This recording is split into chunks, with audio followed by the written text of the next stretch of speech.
ओम शांति। आज 19 फरवरी 2022 है और आज की विशेष स्मृति व विशेष स्वमान है, मैं अनादि आदि रियल पवित्र आत्मा हूँ। कितना सुंदर ये स्वमान है सिर्फ सुनने मात्र से ही। आइए जानते हैं इसके ऊपर बाबा के आज के अव्यक्त इशारे।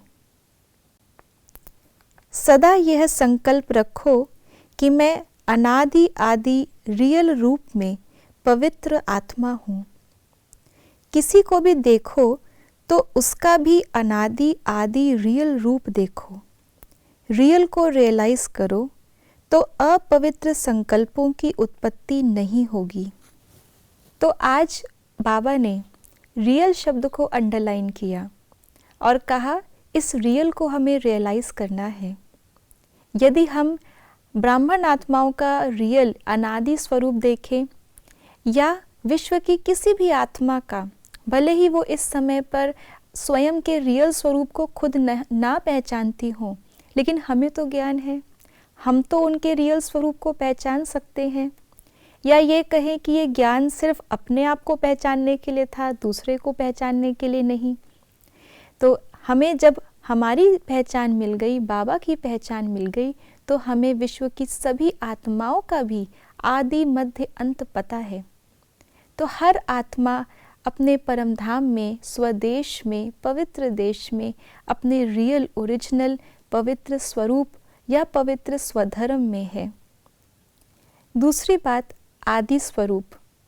तो हम आत्माओं का तो आदि स्वरूप है ही पवित्र धर्म, देवी देवता धर्म, जिनकी महिमा में ही कहा जाता है संपूर्ण निर्विकारी।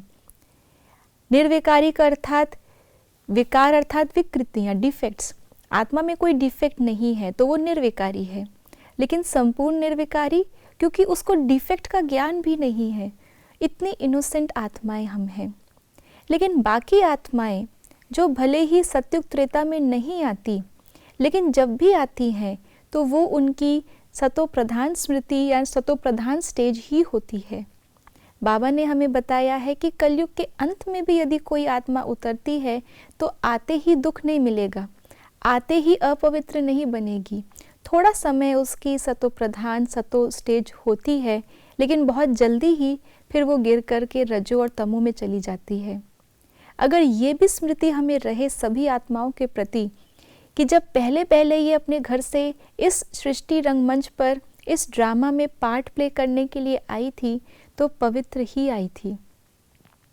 उस पवित्र आत्मा को अपवित्र किसने बनाया? कलयुग में भी अगर वो आ रही है तो वो तो पवित्र आ रही है।